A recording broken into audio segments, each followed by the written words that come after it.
Hey up, I'm Alex, I'm the Ninth DigiDestined, and in this episode of Finding Digimon, I have the absolute pleasure of speaking with the one and only Humulos. Now, just in case you somehow don't know, Humulos is, in my eyes, the god of the Digimon VPET community. He's responsible for all of the guides, for all the current modern releases of Digimon VPETs. He provides us with thorough and accurate and relevant information throughout the community. He runs a very, very massively successful Discord server known as the Digitama Hatchery. Humulos really is kind of like the King Drazel, the Yggdrasil of our Digimon community, and he's a personal hero of mine. I genuinely believe that Digimon VPETs would not have been anywhere near as successful if it wasn't for the efforts of Humulos and his team. Ladies and gentlemen, let's chat with the legend that is Humulos. So it is an immense honor to have with me today the legendary Humulos. What is up, everybody? Happy to be here. Amazing. So, first of all, not that you should need it, but introduce yourself. Sure. So, I'm Humulos. I live down here in South Florida in the United States. And by day, I am an integrator for HCM and financial systems. But by night, I am more commonly known on the web as the owner of Digitama Hatchery.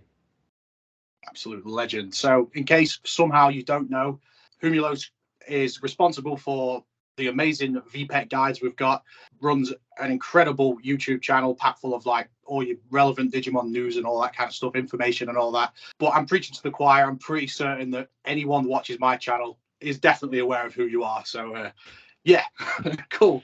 I'm fangirling a bit right now. I'm fangirling a bit. I mean, likewise, man. I love your stuff. Oh, well, cool. Okay, so this is Finding Digimon. So this is a question I ask all my guests because it's one I think is very important. What was your first touch with Digimon? So my very first touch with Digimon wouldn't have been Digimon at all. Rather, when the Tamagotchi first came out in the United States, my older sisters got one. They got a Generation 2 Tamagotchi that they shared between them, and eventually they got bored of it. I picked it up and was like in love with it. I absolutely loved it. I was super distressed the first time it died and everything, and just absolutely enthralled by it. Of course, back then I was kind of stupid, being 7 or 8 years old, and only ended up with the bad care thing. So I got Kusachi and Takachi most of the time, both of which I love to this day. I like bad care Tamagotchi a lot more than I like good care ones.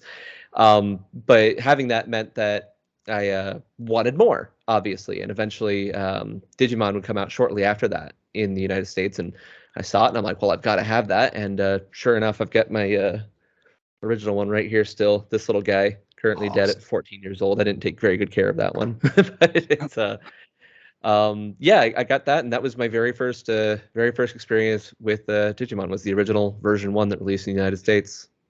Absolutely amazing. So will that have been, did you get that before the anime started to air, or was it sort of at the same sort of time? Or I did, I got it before the anime came out.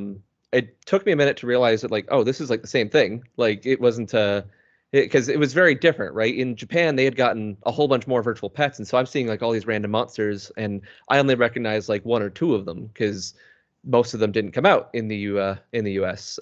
So it was neat to see, and I got into that, and I'm like, oh, I got to find more of these pets, and I kept going to like random little game stores here. I'm like, oh, I bet they have one with Gomamon on it. That'd be so cool. But like, it straight up didn't exist, which was super disappointing. I got the Digivice, of course, the classic, shake Digivice toy. But I ended up when the animated series came out, it inspired me to look further into Digimon. I ended up importing stuff from Japan, specifically the Wonder Swan, the original Wonder Swan.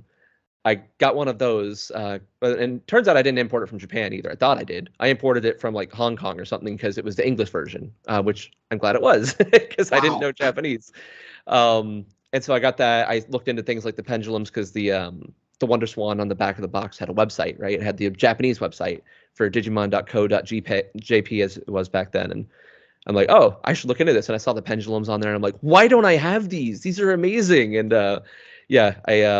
so the show like helps expand me to look into other things in the series, and I got into the card game and everything. So so I was in it before the show, but absolutely loved it when it came out. Watched every freaking episode, constantly got all the toys. Just went into full fanboy mode right when it came out. Absolutely amazing, dude. So the Wonder Swan, you sparked a memory of my own, because I remember looking in like a gaming magazine, and there was like a page about the Wonder Swan in there. And this was Oh, when I was really? probably about 8 or something like that. And one of the preview pictures was one of the Digimon Wonder Swan games. It wasn't the version Wonder Swan, it was like one of the RPG ones. And I can remember seeing it like, oh my God, I need this so much. But I'm amazed that you were able to import stuff, because my recollection of back then, just importing was just, even just buying stuff off the internet was Yeah. very difficult to do, and no one Oh, trusted. absolutely. My parents were like, nope, not putting a credit card number on the internet. So it was like the Wonder Swan for me was this like just thing that existed somewhere else. And every time I was in like secondhand game shops or like cash converter type places, I was always looking for them, but never saw it. So it's amazing you were able to get one back then. I still don't quite know how I did it. Like I literally, I know I got it. I got it off eBay, and my parents would have had to have funded that. They have no memory of me doing that, mind you. They usually trusted me with the computer a lot more than they trusted themselves, because like I would have been around 2000, so I'd have been about 11 years old at that point, and I yeah, I apparently figured out that a Wonder Swan existed. Don't know how. I didn't see it in a gaming magazine either. I don't know where I knew about it. And my parents somehow just decided to let me put their money in a random website they'd never used before. So it's glad. I'm thankful to them for trusting me. Yeah. Cool. So, have you ever drifted away from Digimon? And if so, what brought you back? So yes, I absolutely have drifted away from Digimon, and I do knock on my reason why quite often, which is Digimon Frontier is the specific reason why, and I up until that point, the first three seasons of the show, I was all about them, loved them 100%. And Frontier came about, and I was about to be in the same way. So like as soon as the Digivice was available to buy at Walmart, went to Walmart, picked it up, got it. I'm like, yeah, let's do this. And I was honestly excited too, because I had the original style connector instead of the one the D-Power used, because the D-Power in the United States used a different connector than all the other devices, which really ticked me off back then. But so I was off to a good start. It's like, oh, it's got the same connector, great. And I started watching Frontier, and I'm like, oh, neat, this is a new idea. Let's see where this goes. And just did not click with me. I hated it. I still hate it to this day. I gave it a whole rewatch and everything. I rewatched it entirely in Japanese too, just to get the original experience. Do not care for it. Sorry for all the Frontier fans out there. I know there's plenty of you, but not my thing. And so for myself, which I would have been 12 or 13, no, I would have been at least 13 at that point. I was like, well, I guess I probably just don't like Digimon anymore, so might as well sell all my stuff, and ended up selling hundreds of those little minifigures, which still mad about that. Sold several Digivices. I kept my D3 for whatever reason. I don't know why the D3 is the one I stuck with, but I did keep that, as well as the D terminal that went with it. Maybe I just couldn't sell them. I don't know. But, it was at a garage sale too, so I didn't make money on this. It's like I got nothing. And I'm just like, all right, done with that. And I thought that was all I would be doing with Digimon forever. But then as for what brought me back, it would have been towards the end of my freshman year. No, kind of in the middle. My freshman year of high school, so 14 or 15 would have been so not even that far longer, really.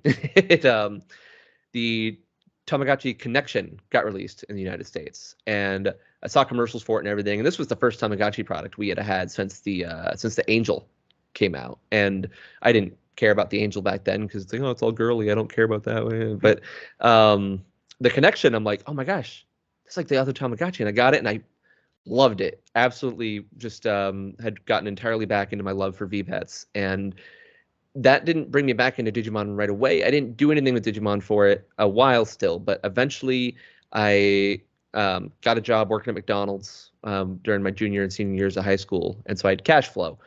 And I'm like, I got money. I should spend this money on something. And I was like, wait a minute. So I've got this Tamagotchi. By that point, I'd gotten a V2 connection. And I'm like, what about those pendulums from back in the day that I loved? And I went online to eBay, found brand new inbox pendulums from this one seller on eBay. I got a Deep Savers and a Wind Guardians for 30 USD each, which was obviously a lot cheaper than it is now. Got those. Friggin' loved them. Picked up, by that point, the Excel series had also come out. So I got a Justice Genome and an Evil Genome Excel. And that was really it, though. Like, I didn't get into Savers, even though Savers would have come out after that fact. I didn't Definitely didn't get into Cross Wars. Didn't look into any other electronics. That was just kind of it for a while. So like I didn't get huge into the community or anything, but I at least was enjoying Digimon again by having those virtual pets. That's really cool. So it's like the pendulum was kind of like your unfinished business almost. So you was able to Pretty get back much. that box. That's sick, mate. That's really cool. Cool.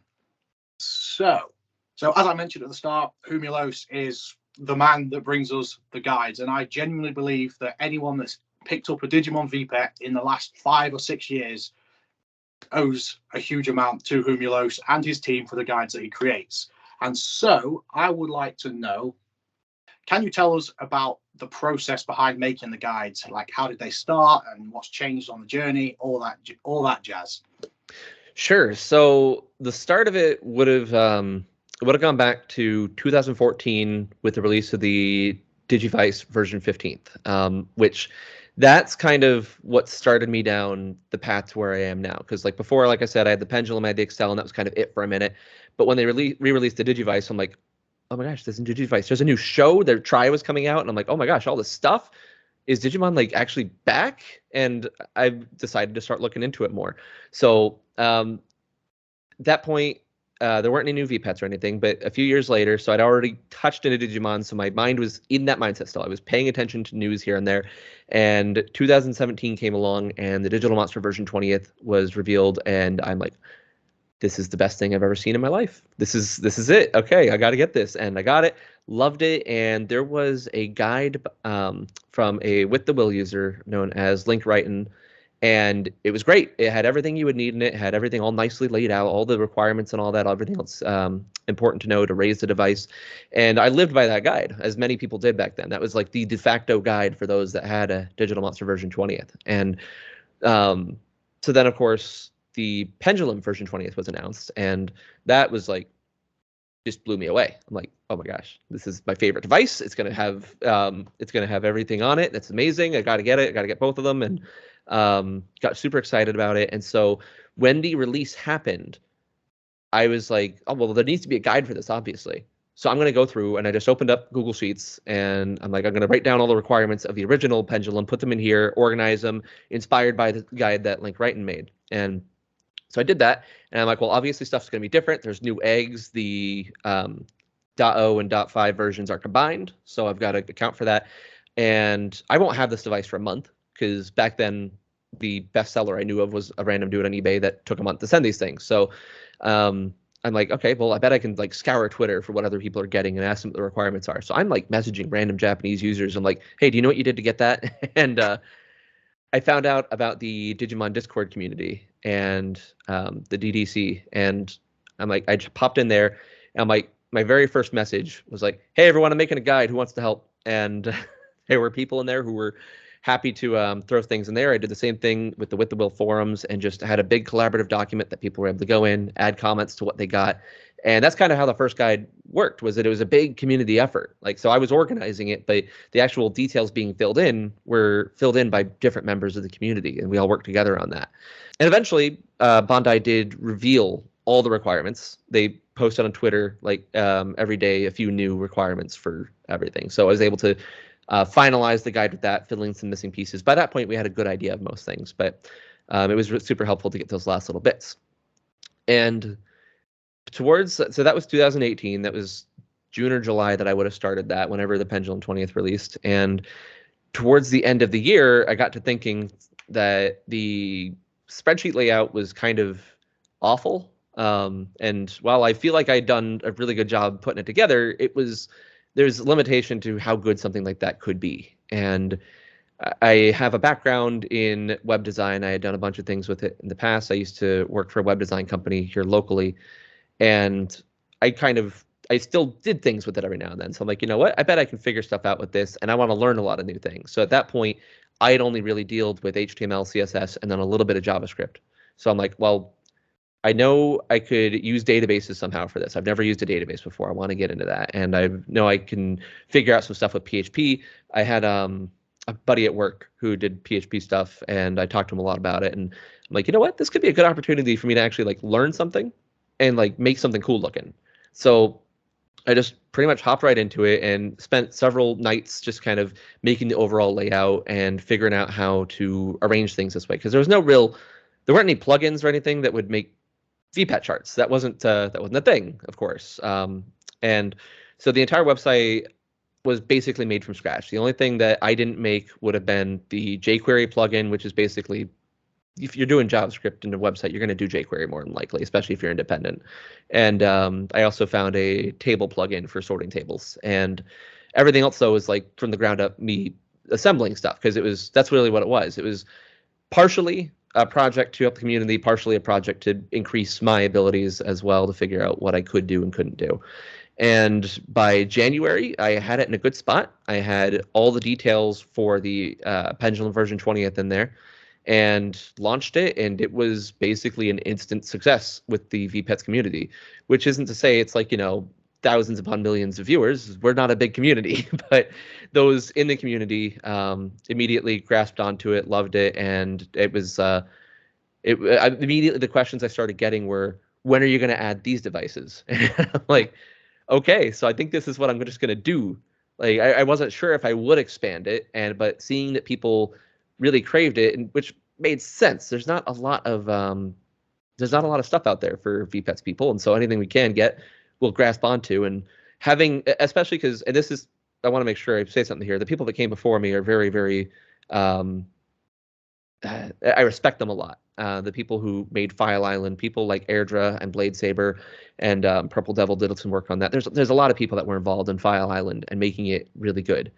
And I used File Island a lot growing up. And the only thing is that, it is a pretty, there's not a lot of design behind it, right? There's not a lot of like visual element to it. It's all reading. And again, respect for those people. Nothing against them. That's what they made. It worked, obviously. But my idea was that I wanted it to be more visual, because I told you back when I looked up Bandai's website, they had those visual charts of what the Digimon were available on the device. And I loved those charts. And that was an important thing for me, was to use those charts. And I'm like, you know what? People want more of this. I would like to have more charts like that personally. I think I'll do it. And so the Digital Monster X was coming out at that point, and I'm like, okay, that's going to be my first target, is to get the Digital Monster X in here, and then after that, I'll get the Digital Monster version 20th in here, and it all started going. And the processes were pretty manual at first as far as gathering data, because thankfully, again, for the Digital Monster version 20th, that was already there. The guides already existed, and Bandai already put out all the information as well. They put out their own evolution guides, not like assembled, but on Twitter. Same with the Pendulum version 20th. The Digital Monster X was a lot of manual stuff, but by that point, we had discovered something, which was that, and I don't remember who originally, but the Malaysian community is what really brought it to our attention, was that for years they had been messing with the boards on the devices to fill in little connections. And that would allow things like swapping versions to something else. And what we realized with the version 20th, and it all started when someone noticed that filling it in created an English version of the version 20th, which the Pendulum, which was surprising because it didn't release in English ever. Still hasn't, but they had English text in there for all the Digimon names. And we started messing around with it. Myself, Ararin, and DK spent a night just kind of going through every possible thing we could do with those connections. And what we discovered was that there was a debug mode that allowed you to speed up time and pick whatever Digimon you wanted. That you could swap versions and which would allow you to persist eggs between versions on your save file to allow you to unlock every Digimon on there. And those things coupled with each other meant that I now had a much faster way to determine evolution requirements. So before, while it had to be a big community effort, when the Digital Monster X released, I just plopped that in the fast forward and started going crazy with it. And that incredibly sped up the amount of the process for making those guides, which was great. I did discover there was one piece I was missing, which was the defeat stage 6 Digimon requirement. That was a complete mystery to us at first, until Bandai actually did release the requirements for the Digital Monster X a month or two after it released. And it's like, oh my gosh, that's what it is. That's the missing piece. And it it made guide making a lot simpler. And then that persisted with the rest of the Digital Monster X series, the Pendulum Z series, all had that fast forward and that Digimon picker to make it so that I could just kind of test requirements. However, the X2 specifically actually had a evolution menu in it, which was phenomenal.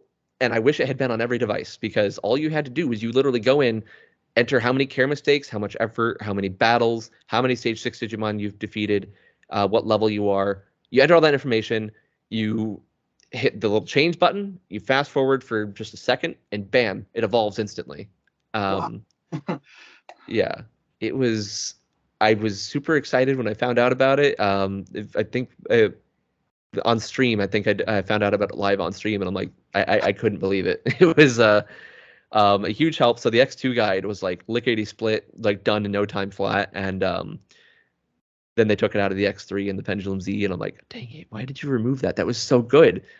Interestingly, at the same time, they had not released Bandai. They did not release a guide for the X2, X3, or Pendulum Z. They didn't put anything on Twitter. They didn't do a Mon memo for it, unlike they had.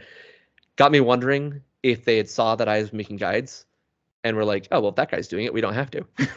And I don't know if that's true or not, but it is a pretty interesting coincidence that they would stop around the same time I started. I would love to think that they've seen your guides, but then I would also be a little bit annoyed if they've seen your guides and not approached you officially, because I think you like the success of like the Digimon 20th and the Digimon X, the English releases, is massively due to that, because most people are going to pick them up, going to raise Agumon, Numamon, Monzimon, and be like, okay, go again, get the same, go again, get the same, and they think, right, screw this. But now they can literally just click on there. Oh, I'd love to raise a Metal Greymon. They can just do it, and I think that is just such a game changer. I had no idea that Bandai were actually releasing the evolution requirements on Twitter. That's the first time I've ever heard that. But then I'm not on Twitter, so that explains that. But yeah, what you said about when the Pendulum 20th came, that was probably when I discovered your guides, because before then I'd been using like a PDF file that DigiDestined Malaysia had made for the 20th. And yeah, it wasn't until the Pendulum 20th came out that I discovered your guides, because there was all these Jogress possibilities. And I was like, whoa, what on earth do I do here? Like, who goes with what? So yeah, that was a massive game changer for me. It was it was a fun time. The crazy thing is too is that the days of me having to go through and test requirements seem like they might be done, which kind of takes away a little bit from me, but also it's like, oh, well, that actually makes it easy though, so I'm not going to be too mad about it, because I'm sure you know Cyanic in the community. Cyanic was huge in the Vital Bracelet guide making process, because dude just went in and like, it's like, all right, I'm going to open this up. All right, here's everything to know about the Vital Bracelet. Bam, done.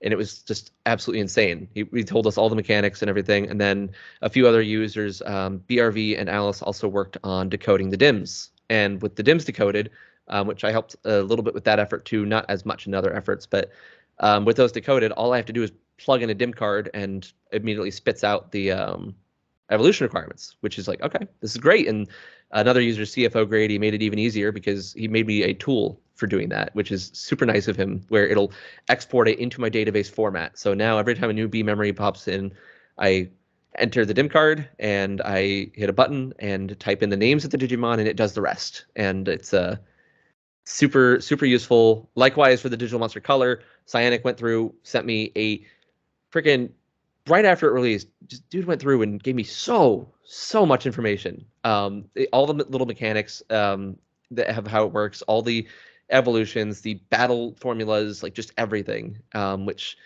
it's been great because I've been able to focus on just actually making the guides more extensive and making them more useful and making them quicker, most of all. Like it's much faster process. So it's much more automated these days. Still have some nostalgia for the early days of it, just kind of everyone in the community coming together to figure out requirements. But I think at this point, I get a lot of messages right after something releases or even before it releases where people will be like, hey, when's the guide for this going to be ready? And I'm like, I don't even have it yet.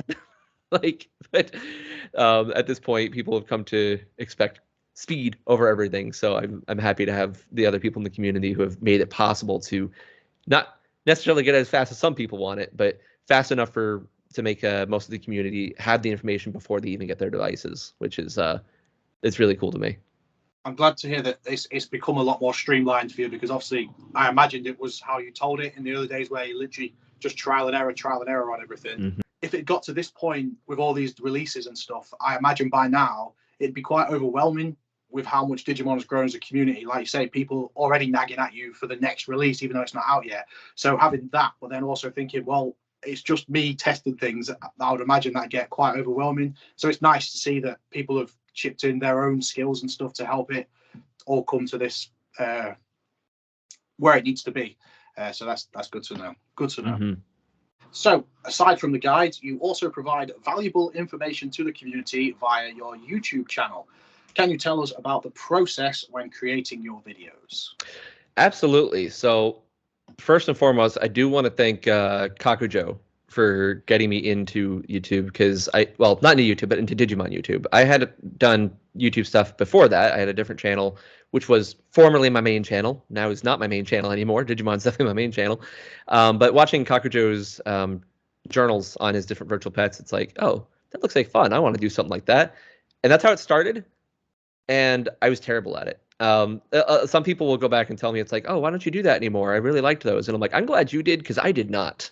I did not. Like, I didn't necessarily like making them 100%. Like, it kind of felt more like an obligation to me, and I didn't enjoy watching them, which was the thing. And a lot of my videos I can enjoy watching, but those ones I didn't. So I steered away from that. And my what I wanted to do was make more informational videos that would actually be something useful to the community, because I didn't have the personality of someone like Hakujo. I think he was someone who was really bubbly and fun to listen to, like yourself, honestly. There's a lot of YouTube or Digitubers that are just really great, do a really great job, that have a lot of personality.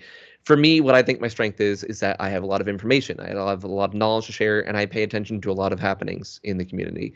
And so really, my process comes down to two different types of videos. Is one, I want to do news videos to keep people informed, and I refer to them lovingly as news rambles, because they're not scripted. I just kind of, once news comes out, I write down an outline of every point I need to cover, and I just start talking, and that's it. I just start recording myself talking. And originally, I did the talking first, and then would go through, edit, put in graphics and all that. And eventually, I'm like, you know what? I bet I can make this a little faster using web development. And so I made myself a little tool to kind of mimic the style I was doing for my editing, but have it so that I can do it as I was talking. So I basically made myself a slideshow tool, that was specific for me. So it's not like I'm using PowerPoint or anything. It's all a web app that I made for it, to where I'll plug in the pictures I want to use, videos as well, and be able to cycle through those as I'm talking. So cut down on the editing process quite a bit, which was huge for me to be able to turn those around quicker. Before that, I was staying up like throughout the night to get those done. Not something I can do these days anymore, unfortunately. So that helps. So for news videos, it's mostly just kind of off the cuff. I just try to make sure I hit the major points, say everything I need to say, and then plop that out there to get people as informed as fast as I can. And then the other types of videos I do are generally just informative videos. So for things like VPET guides or my brief history of Digimon Virtual Pet series, those are fully scripted. I write them out. I get through everything that I want to go through on those. I will, once I've fully scripted it out, I record all the audio for it first. That's all done beforehand. And then once I have the audio, I'll go record the actual devices that I'm talking about. I'll be listening to it in my ear and just kind of like go with whatever actions that I'm saying, kind of do something to represent that action. And then once I'm done with that, combine those two, add some images in there after the fact in editing. And that's really it. It's not a huge process. It does take me a while still. I'm not a professional editor by any means, or a professional videographer either. It's just something I do for fun. Most of the things I do, I just do for fun. It's but yeah, and as far as like the ideas, I've got every time I think of something, I just write it down. I've got a big Google Doc of all my ideas that I have for videos. I've got a whole bunch of them. I've still got to finish my brief history of virtual pet series, which is I got really I lost a lot of wind in that one when I recorded it, and we moved shortly thereafter, and the SD card that contained all the footage, I have no idea where it is to this day. So I'm like that. So the next episode was semi-lost, and I'm like, whatever. And so what I decided was that I'm okay. Well, if I lost it, I might as well do it again, but improve on it if I can. And I realized I could. At the time I recorded it, I didn't have a Digivice burst. Now I do. So I'm like, okay, well, I might as well incorporate that into what I did as well. So it's still coming. It's something I want to do fairly soon. But I've been less doing YouTube stuff as much as I did originally when I started off, which there's a specific thing that you can see as to why that changed, because the moment where I stopped making a lot of YouTube videos was also the moment that we started our Discord server. So it's they go hand in hand. Turns out that I don't have unlimited time, and it's that kind of put a dent in things and doing other community efforts. So YouTube for me now is kind of it's still important to me, but it's more on the side than it was when I started off. But still very much enjoy it. Still going to be doing videos for the foreseeable future. News ones, obviously, every time we have news, those will come out, and then other fun videos. I've got ideas. I just got to make them happen. I've got some really good stuff coming up. So yeah. Awesome. So of the two kind of main formats you spoke about, which would you say is your favorite? Like, do you like the news ones where you can kind of sit there, just get it all off your chest and hit done and kind of thing, and it's done? Or do you like to work on like a project like the brief history ones? Which is your favorite kind of thing to work on? My favorite one to work on is definitely the news ones, because I like just talking. I find it fun. I just enjoy talking about what I want to talk about. But my favorite videos to have on my channel, and the ones I would show off, are the informative ones. I think the ones that I spend more time on they do a better service for the community overall. I think I have better things to say. News is news, right? There's always going to be something to talk about, and it's, whatever. It's fleeting. It's here. We talk about it for that month that it comes out, and then that's done with. But the other videos I have are things that have staying power and have actual importance to them, I feel. And I think those are, if I'm showing someone my website, those are the ones or showing them what I've done. Those are the ones I'm going to show people. I'm not going to show them the news videos. I'm going to be like, yeah, here's this video I did about the Excel. Go check that out. It's really good. Or here's this FAQ video I did for common questions about the virtual pets. That's the stuff I'm going to show off, and that's the stuff I'm actually proud of. Not to say that I don't like the news videos I've done, but they're just, just things I did. Whereas the other videos I feel like are things I truly contributed and have a place in the community. Perfect. So you briefly just mentioned this. Another string to your magnificent bow is the Digitama Hatchery Discord server. So can you tell us about your role there and the journey of that server as a whole? Yes, absolutely. So I am the owner of that one, with Purple Flirt being the administrator for that. He and I were moderators in the Digimon Discord community server.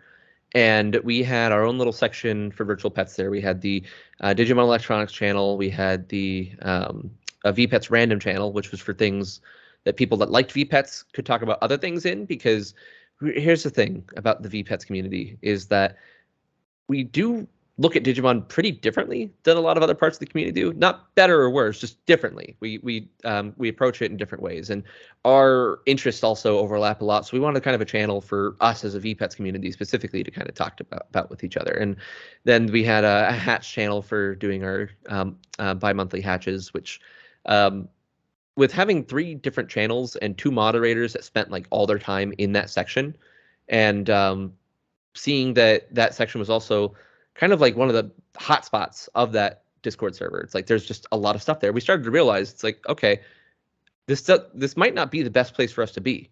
Not because it was bad or anything, but just because like we were big, we were growing, and we wanted to grow more. And so Flurp and I got together and we're like, do we need to make a new Discord server? And is that a good idea? And I was worried about it, and I'm like, this is, it's risky. Why would people join our server over being in the established Digimon server? Like Digimon Discord communities was the biggest Discord server back then, I believe. I don't remember how big With the Will was at the time, their server, but it was a big community. We're like, do people want something for just VPets? Like, is that really going to be a thing? And so we finally did it. We bit the bullet and just like, let's just make it happen. I can promote it through YouTube and my website. And before I did any promotion whatsoever, we had over 100 users in there, like the first day that it existed. And like, oh my gosh, people did want this. People did want a community for just VPet stuff. And so we just kind of went at it. We got a few good moderators. We had Ray was our first mod, and he helped us out a lot with the initial processes before we could get other mods in there. And we just wanted to make it kind of the best place to go to talk about Digimon virtual pets. And I feel like at this point it is. It's grown a lot in the few years, because that was towards the end of 2020, I believe it was, that we went live with that, if I recall correctly. And in that time, we're over 10,000 members now, which as far as Digimon servers go, at least the public ones, I don't know about private servers, obviously, but for public Digimon servers, I think that puts us at number 3 overall behind Digimon Masters Online and the Digimon card game servers. Their servers are definitely bigger than ours. But what started as just virtual pets, it's kind of grown into a general Digimon Discord community as well, which I don't want to say that because like I'm like, no, if you want to talk about other Digimon stuff, there's other servers for that. It's fine, go to those. But it's grown a little bit beyond that. So it's still focused on Digimon V Pets. Like if you go there, that's what I'm going to be talking about. That's what I expect most people will be talking about. But it's grown to the point where we've been able to do a few fun things, which is nice because we've had like we'll do different community events. We do the hatches obviously still. We do those quite frequently. We had a meetup back earlier this year, at the beginning of the year in January, to have a few people in the community come together, which is hard to do when people are so spread out, especially in the United States. Like the fans here, it's not like you're in a little city. Like I envy the Malaysian and Singapore communities because they all their fans are close enough to be able to like drive, maybe 20 minutes, more than 20 minutes, but it's still closer than like we had people come from New York City, or not New York City, but just New York area, down to Orlando, which those aren't close by any means. So we were able to have like a full live tournament and stuff, and it's just it's neat to see because I never really talked to anyone about Digimon before I joined the DDC back when the Pen 20 came out. That was really my first time really getting in conversations about it because it's never been a big thing by any means here. None of my friends dealt with it whatsoever.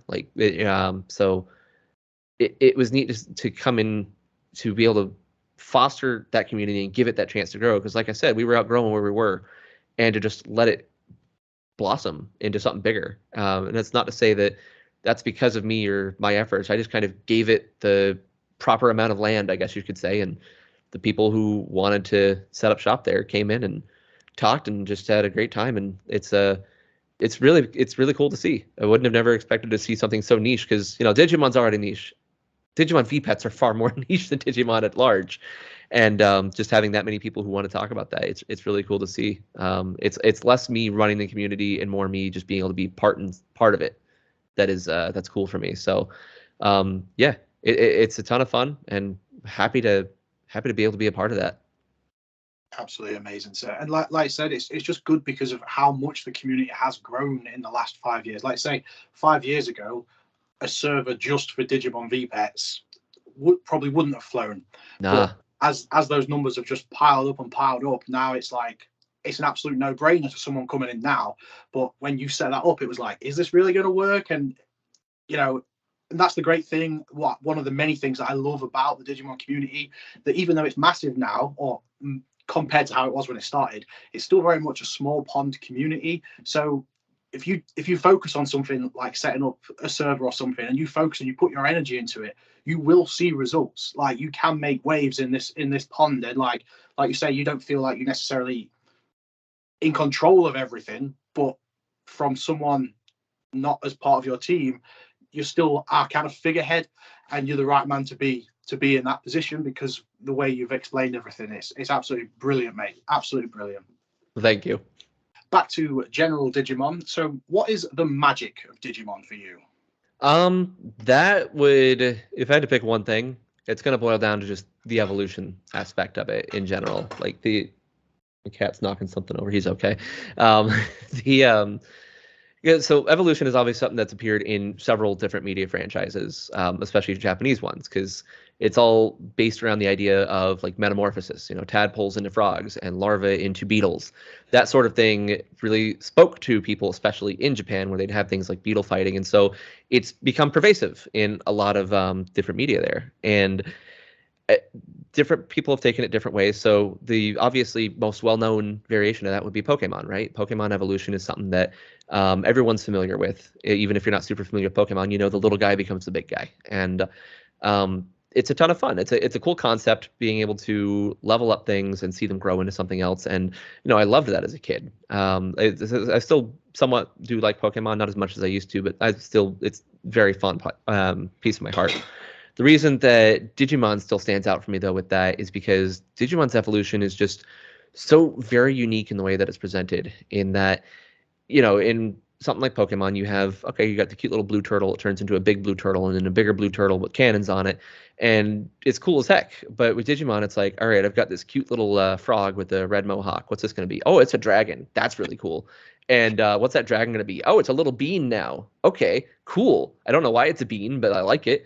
And Digimon being just like so out there in the way it does its evolution, and most importantly to me, the way in which it really factors to the individual is a really cool concept to me, because the whole idea of Digimon is that the one you have, and this is virtual pets first and foremost, but it applies to other portions of it. The one you have, when it grows up, isn't going to be the same as the one your friend has in a lot of cases. You'll get different things because you have different personalities and different methods to raise it. And that whole idea of just like, you don't know what you'll get, and it's going to be based on you as a person. I think that really spoke to me, and the anime did a good job of exemplifying that too. And that I'll sometimes be annoyed with how the anime kind of put forward the idea that, oh, well, Digimon have their one evolution that they go into, and it's obviously not the case. But it also did a good job of showing the other side of that, and a lot of people don't focus on that because they'll look at something like Skull Greymon and they'll be like, oh, well, that's a dark evolution, and it's like, I wouldn't really call it a dark evolution. That's just kind of Ty's. It reflected who Ty was at that moment, right? It's that he was giving care mistakes and not training properly and all that stuff that would apply to a virtual pet. It's like he was just doing a bad job as a tamer, and it created Skull Greymon. That's what you get.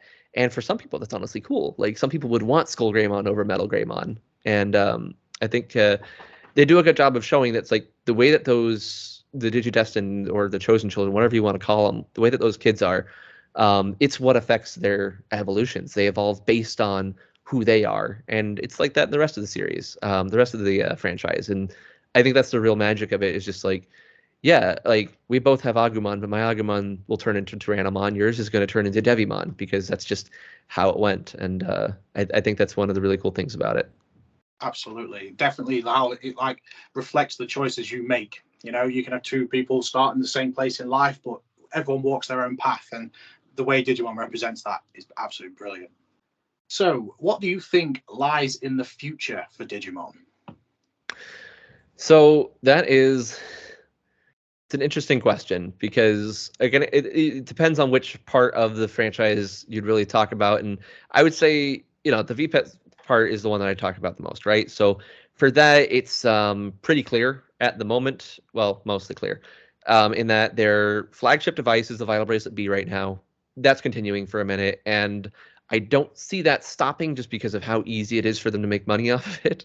In that you have the device, all right, now here's a little piece of plastic that costs 2,000 yen and gives you more Digimon. They're going to milk that as long as they can, I guarantee it. So I see them continuing with B memory cards up until they run out of Digimon to put on them. And they might make an upgraded version of the Vital Bracelet beyond the B. Who knows? I'm less sure about that. That's a possibility, but I expect them to at least use the B into 2024 and probably through the end of it, if I'm being honest. Might make a little upgrade here or there. Who knows? But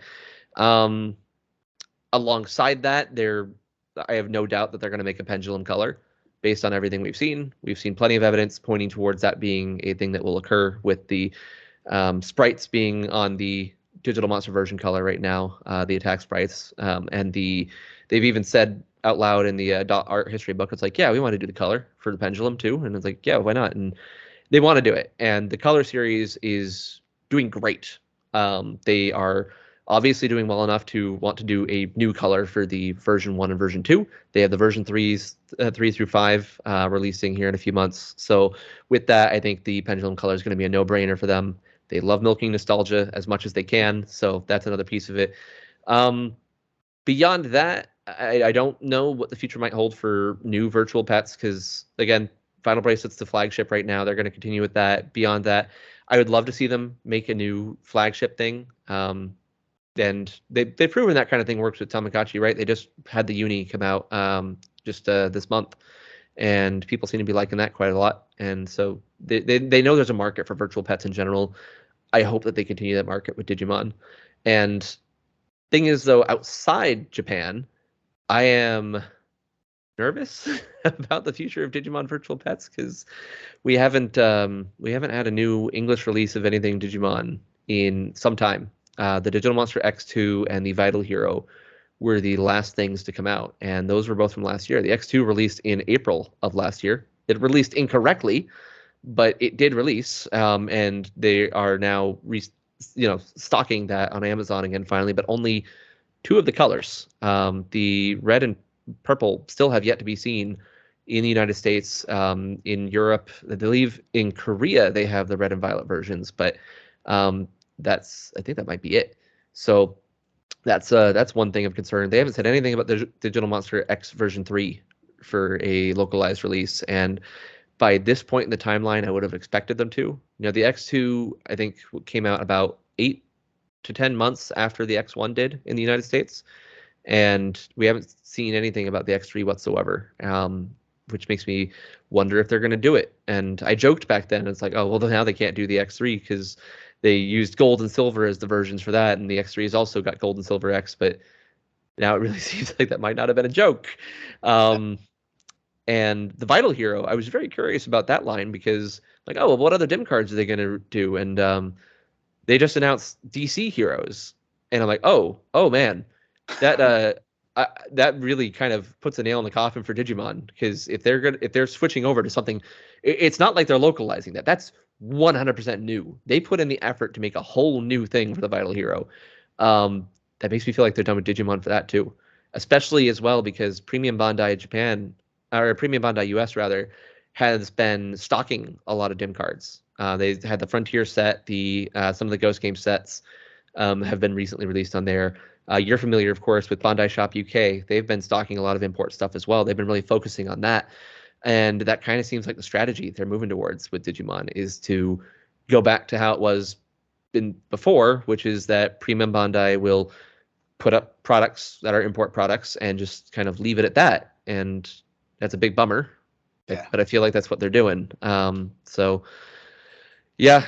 But as far as other parts of the franchise, it is interesting. We're at a strange spot in it right now where an anime just ended, and the thing that we have to replace it is a book series, but not really a book series. It's more of, I hate it. I'm not going to lie. I don't like, it's not that I don't like Seekers. I hate the way they're releasing Seekers. I hate what Seekers is. And it's something that is not going to sell any toys, because what kid is going to be like, all right, I'm going to go online and read a few paragraphs of a chapter, not a whole chapter, a few paragraphs of a chapter every week. Like, who's looking forward to that besides like the nerdiest of Digimon fans? And like, they have all this cross promotion stuff, obviously, but to me, it feels like the dim cards are doing a better job of selling the idea of going on and reading the thing rather than the other way around, which that's kind of what sold Digimon a lot in the past, was having a running anime series. And Digimon Adventure toys back when I was a kid, those were like super huge, but it's because there was a show promoting them. We knew in the 1980s in the United States, it's like, how do you sell toys? You make a cartoon as an advertisement, and that's what did it. A web novel doesn't have that same kind of power, so I'm interested to see exactly what that brings about. But then there's the thriving part of Digimon, and I think that's the card game. I think the card game is doing massively well.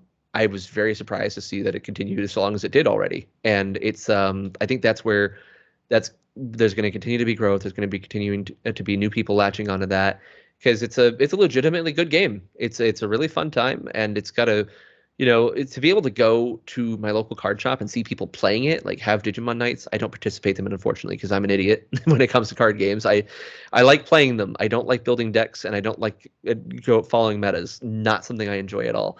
But other people do, and the fact that there are people who are grasping onto that in the United States as well, where those kind of things don't get huge very often. And it's not. I'm not going to say it's huge here either, but it's big enough to where they have nights to play it in card shops, which is cool to see. So I think that's doing great.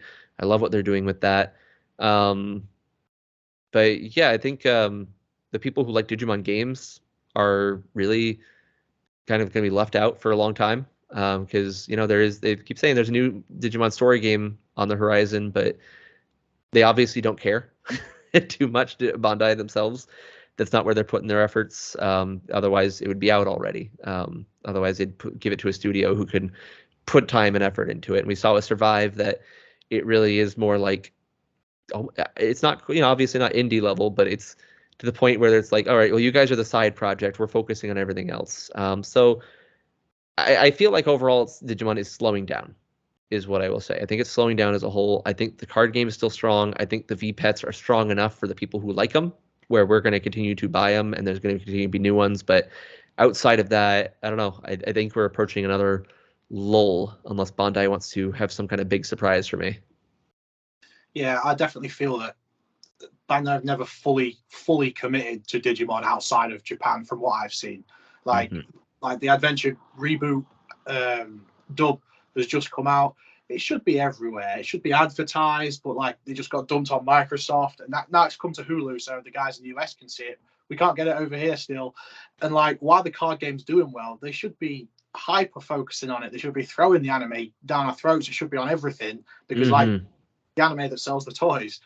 But yeah, and what you said about the Vital Hero, I found that a very interesting point, because from my recollection, the Vital Hero came out like a few months before the Vital Bracelet B. Yes. Yeah, so it was kind of like weird. It was like a part of me really wanted to buy it to support and have the English version, the Digivice V, which at the time was the best version of the Vital Bracelet. But it was like, they were just getting all new support in this all new device in a few months' time. So if I don't know whether Bandai Japan kind of pulled a fast one on Bandai US or something like that, and Bandai US have thought, all right, screw Digimon, then we'll make Batman instead. Yeah.